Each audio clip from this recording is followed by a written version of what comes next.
I'll kick off the meeting at 6:05. Call the meeting to order. Do quick introductions of everyone here. Let's start with Mitch. Why don't you start? Okay, Mitch Roth, Imagine Girdwood board member. Hey, Mark. Hi, this is Mark Eisman. I'm the Anchorage area planner for DOT. Thank you for being here. Brianna Sullivan, community member and Girdwood Board of Supervisors co-chair. Thank you. And Kate? I'm Kate Sandberg, Girdwood resident. Thank you. This is clearly the hardcore who are here on such a beautiful evening. The agenda is going to be pretty quick, limited, so I'll just call for a motion to approve the agenda. So moved. This is Mitch. Thank you, Mitch. Get a second. Second. Thanks, Brianna. Unless anyone has an objection, we'll adopt it. Next one is minutes approval. I actually do not have the minutes ready for April 24th. The recording has been up since about April the 25th, I think. So the recording is available, but I do not have minutes approval. I will minutes to approve. I'll make sure they're available at our next meeting. We also do not have any recent public comments. So there is nothing on those in the meeting packets. Really quick review of officer and director reports. I'm going to talk a little bit more about just the next steps in the process later on, so I won't say much now. Chase is out in Cold Bay, I think, and is unlikely. He said he may be able to call in, but he's not clear. I do have a report from Amanda, who is also out, but and with questionable reception.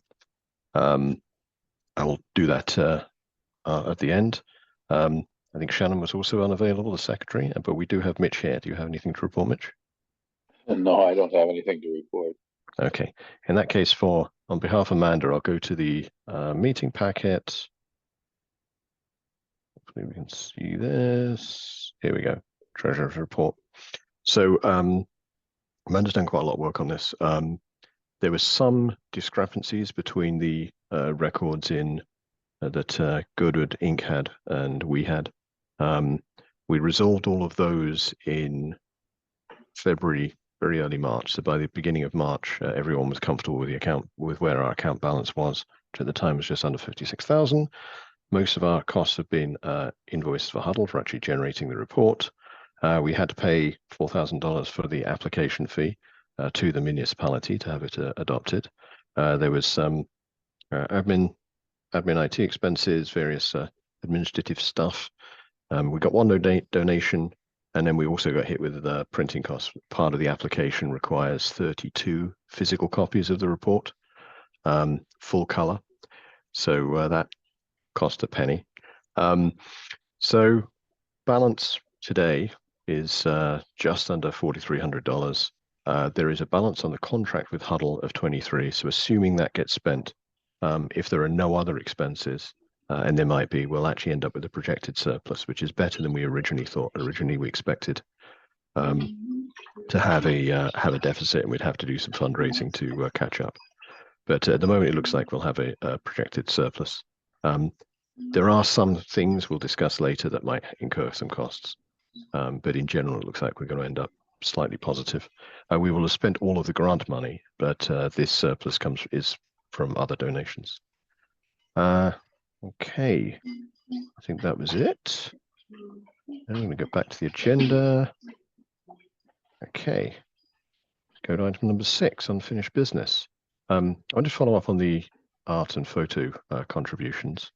We ended up with, I think, 21 groups, people and organizations submitted photos of Girdwood, and there were 67 photos in total.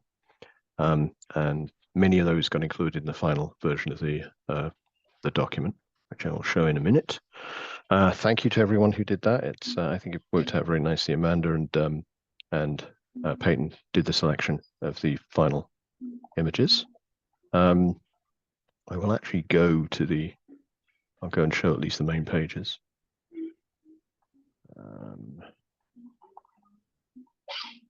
find the right directory here.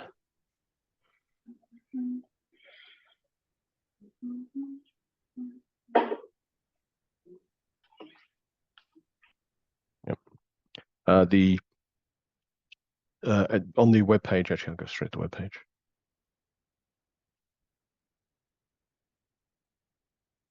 On the home page, there's a link to the very final version.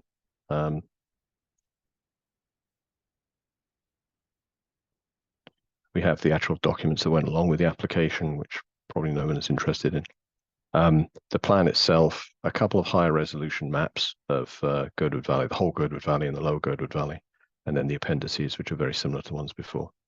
But just to give a quick show, there is one mistake on the front page. Or two, actually, it should no longer say draft, but it's not actually my image. I collected it. It's from somebody else. It's from a Tom Edgington. That's from UD Peak, looking down to the whole valley. So you can see Girdwood itself is actually just this section at the end there. It's quite a nice view of the whole valley. And then we have, actually, I think that's the only picture in this part.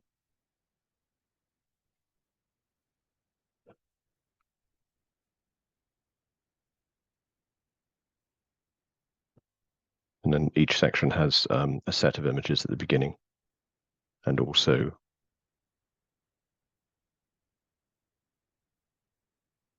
again, this is all available online via the website. So each section has a set of images, various aspects of the community at the beginning. I think you recognize that one, Kate. And a few images through the document. So just as general illustration.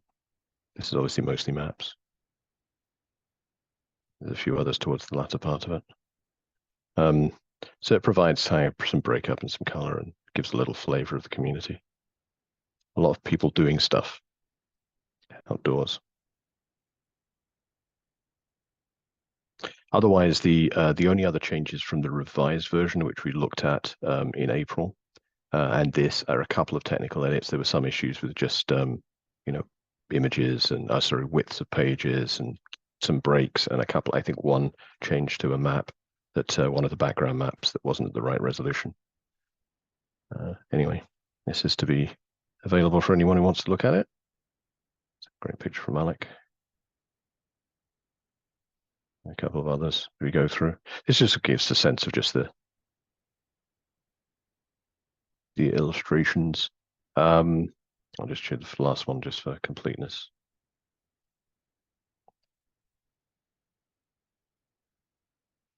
So it's the implementation action section, which again, the text is exactly the same. It's just simply got some more images in there.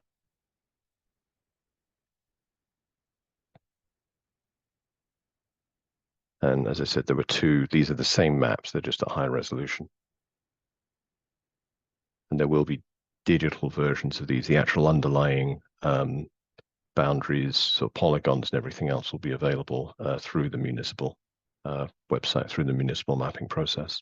But all of these, all of the details from here are going to be available electronically as well through the Esri systems.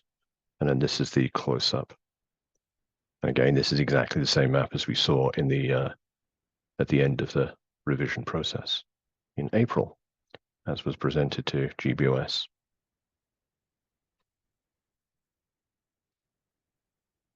Okay, let's go back to the agenda. Right, art photo contribution. I've covered that. Look to the images. Next steps. Briefly, we'll go through that. So this is where we are in terms of the process. We've completed all of the Girdwood community review. Application was submitted. It was actually May the 6th, not 3rd. We've paid all our fees. It's scheduled now. We expect to see a staff packet, a staff report, sometime very early July. And then I'll get to your question. Actually, what's your? I'll go straight to your question, Mitch. Oh, my question was on the photo contest. Oh yeah. Was there a winner or winners? Everyone who submitted was a winner. It wasn't a contest officially because there wasn't a prize. It was a contribution. Okay. So we tried to be very careful about not using the word contest. There's all sorts of state law around that. But this was a Right, I remember there was that. there's no benefit necessarily to. It's just really a contributions from the community. So there are, I think there were 14, 14 people are represented in the photos that were included. So the majority of those is submitted. Okay, going back to the process, said all the local processes are complete. We're expecting a planning department staff report out in the beginning of July, and hopefully that will recommend approval. That will cover any making sure it meets the code requirements and any other comments from the planning department. I suspect there may be one or two which are around recommendations. I know there's some concern about how you implement a form-based code, but that there may be a comment about that, and that may be something that gets dealt with later on when we get to the implementation stage.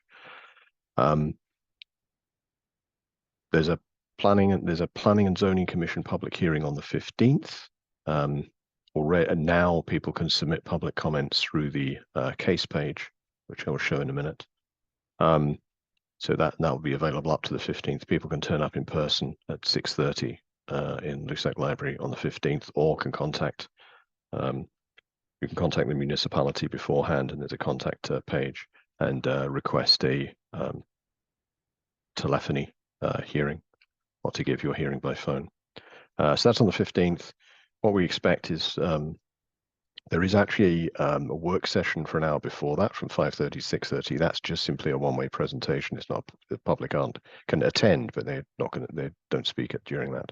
So that's basically to get, because it's such a huge document, you only have 10 minutes to present it. So the workshop or the work session is in order to sort of do a more depth presentation and to answer more questions. And then you go into the public hearing, where you do a shorter presentation. The public can then make their comments, and then after that there's decision and vote on recommendation or not. Whatever they do, whether they recommend or recommend with changes, they do a formal resolution in the next meeting, which is the 5th of August, and then it goes into the municipal assembly, or the Anchorage Assembly process. So we're expecting to have a work session sometime in September, and then the public hearing either end late September, early October. And then as soon as they vote on it, if they vote yes, then the plan is adopted that immediately. So that's what we have left. So the next big thing is the public hearing, middle of next month. Excuse me, Mike. Yeah, sure. Okay. I do not see where I can raise my hand. I apologize. That's fine. I will be winging my way home on the 15th, and I am wondering if I can have somebody else read a 3-minute statement at the meeting. Yes, absolutely. Yes. Okay. People can, anyone else can read it. They Okay, can't, good. typically they will not be able to make their own comments. Okay. But yeah, they can read it, and you can also submit it by the website and have it written as well. What would be more powerful? Both, probably. Okay. All right. I'll do both. All right. Thank you. It has to do really with the history of during Begich's mayoral time, and trying to start a new area plan and not being able to do it. So I'd like to have that in the record. Excellent. Good. I'm actually in the work session, I'm intending to cover the history very briefly as well. So I'll actually speak to you before then, Kate, and just make sure that Okay. I'm not misstating anything. Okay. Okay. Thank you. Sounds good. Just going to go to the case page. This is what it actually looks like. So this is via City Portal and the Anchorage. Let's go back a page. There you go. If you go to the Municipality of Anchorage website, City View Portal, and there are other links to planning cases. Under Planning Department, you can actually look for things under the Girdwood Community Council, but Girdwood Board of Supervisors. However, because it's a change to the comprehensive plan, it isn't listed under that. So just search for the word Girdwood. And this will bring up this case here, comprehensive plan amendment. And there's links to it on the website as well. So it's case 2024-0074. This gives a status and everything else. This is the material which has been sent around to other agencies. So this is what Mark's saying. It says again, just list the date, the meeting, and there's a link here for submitting case comments. So if you want to do public hearing, you can public comment written, you can do it through here. I think there's an email link as well somewhere.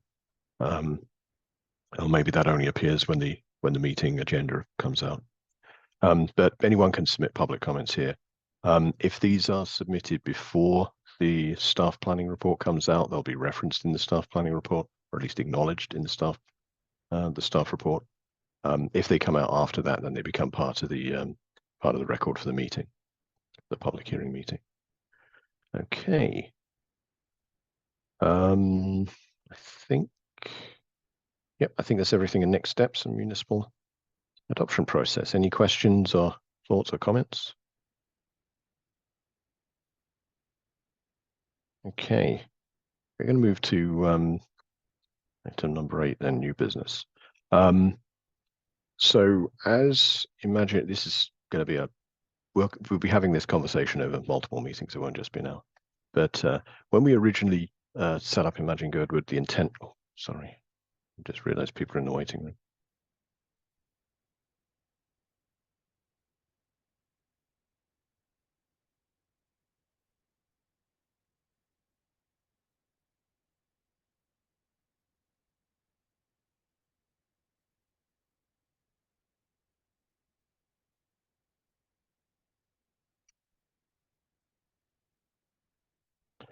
Hi, Brooks and Crystal. I am sorry that I'm using Holly's system here and I didn't see the waiting room. I hope you haven't been there too long. All right. Yep, I'm good. Thank you. Okay. We're zipping through very quickly tonight. So just give a quick summary where we come. Gave a quick just a background on where we are in terms of funding. Brief description of the photo contribution process.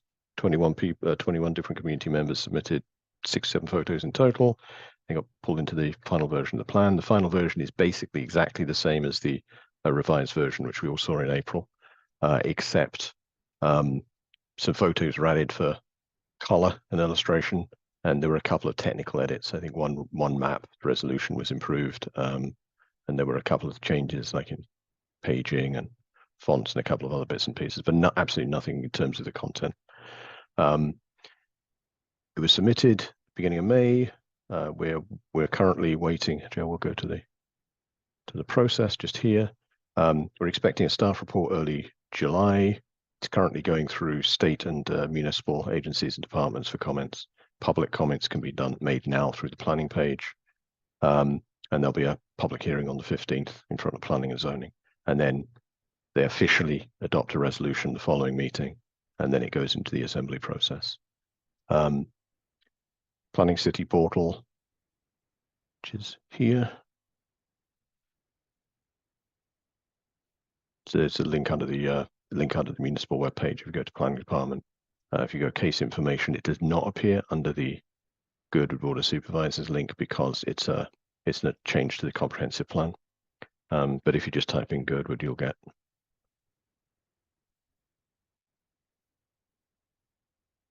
I'm telling you where I am.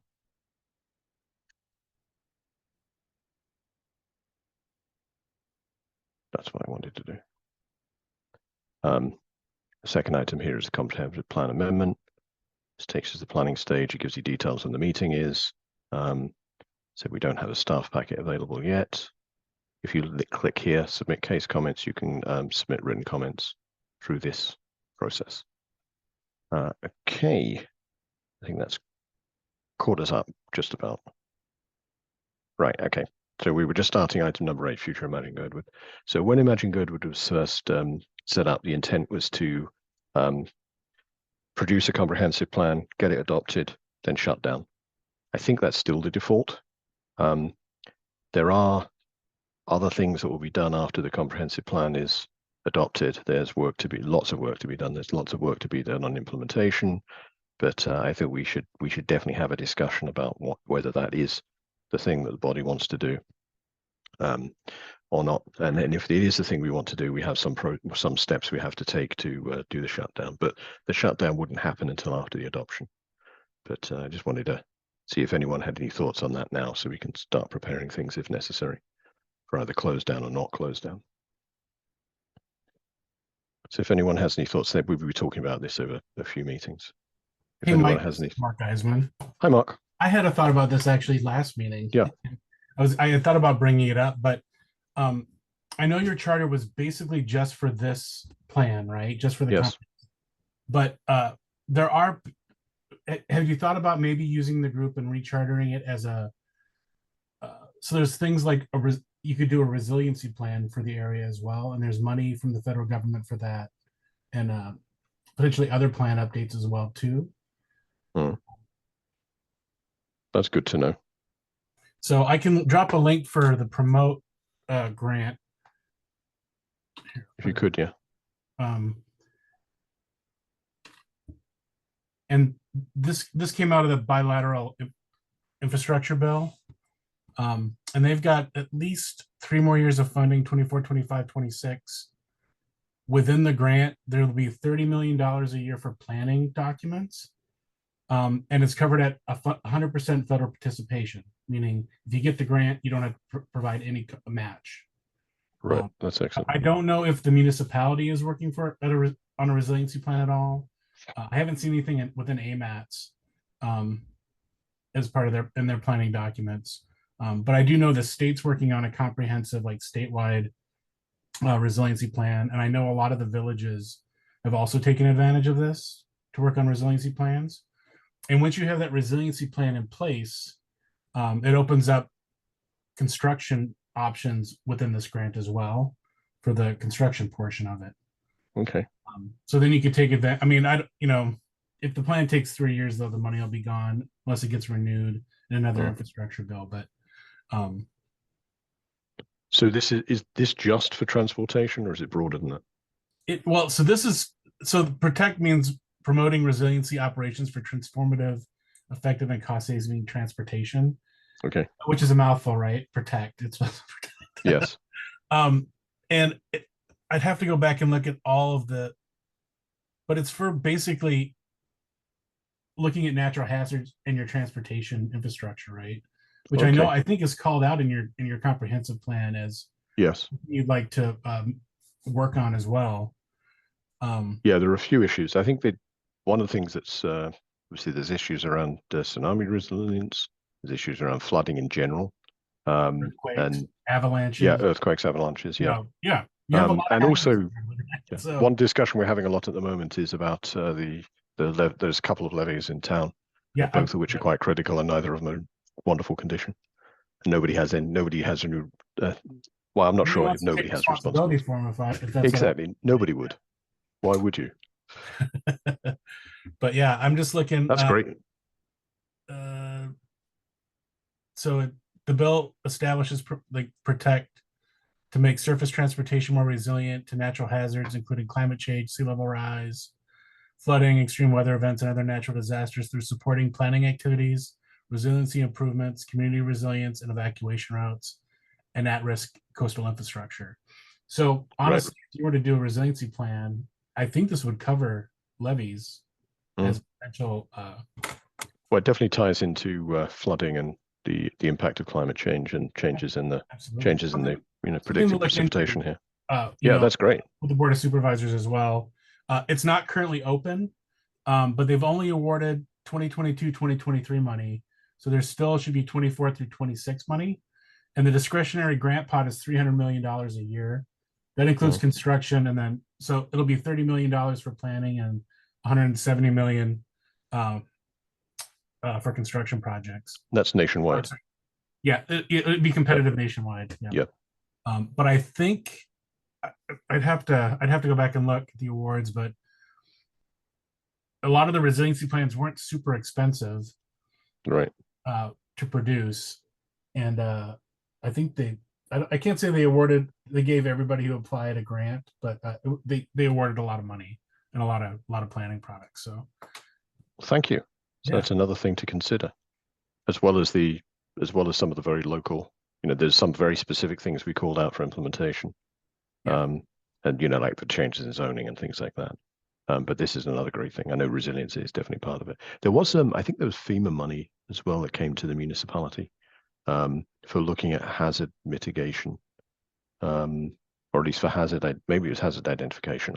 I know some of it went to the planning department. I do not remember the details, but that Yeah, came up in I don't previous know about discussions. that. Yeah, You'd have to talk to Daniel or Yeah. I don't know if it's in long term or in current, but I think it was in long term. It was actually probably Ryan would know. It was under no, Christine told me when she was in that position. Have they hired a manager? Or is Daniel? Ryan Yell is currently the manager of. He was moved to manager of long range planning. Okay. He was in current planning. Okay, thank you very much for bringing that to our attention. Any other general thoughts? If not, then we will move to public comment, and then we'll have a discussion about future meetings. Anybody have any other general comments? Yeah, Mike, this is Brooks. I haven't Hi, Brooks. figured out how to raise my hand here, but the reason I joined the meeting is I did want to just give a general thank you and congratulations to all that have been involved with this project, which is certainly a longstanding effort, took a lot of time. And I didn't participate that much in it, but I will say that as a member of the community, I really appreciate what's been done here to try to move forward into a more modern plan than what we had. I think if the group hadn't pursued this, we'd still be stuck. Well, I guess technically we still are stuck back. We still are stuck, yes. But eventually we won't be. And I just want to let you know I appreciate it. Thank you. Yeah, there's at least 2 attempts to update it that preceded this. I think there was one actually, again, I think Kate probably has some background in these. I know there was one that started to get very far and one that actually went some way through the process. At least the survey was done and then it stopped. But yeah, it's been. I think if I'd known how much work it was going to be, maybe I wouldn't have been. I got so involved, but I'm very pleased we're close to the end. So we just have effectively, we should have it through planning and zoning. I mean, with luck, we should have the whole thing done and adopted by September, but more likely October. Thank you. So no other comments. Let's just move on to the last thing. Normally we have monthly meetings. My sense is we probably don't need a meeting in July. It will be unless something goes horribly wrong in the Planning and Zoning Commission, which I do not expect. But I mean, I would suggest we cancel the meeting in July and then probably reconvene in August or September, depending when we'll have a better sense of when it's going to go in front of the Assembly. So we should definitely have a meeting before it goes to the Assembly, which will be either the August or September meeting. But what I would do is just keep the August as tentative, cancel July, and then we'll play it from there, unless anyone has different opinion.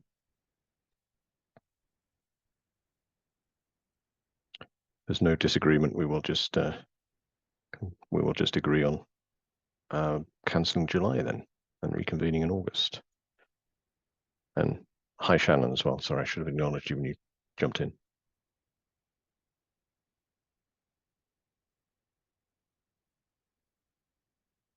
Okay, any other comments, thoughts, or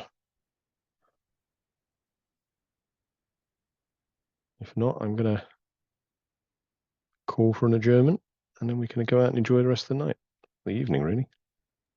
I move to adjourn. This is Brianna, and thank you, Mike, for hosting the meeting this evening.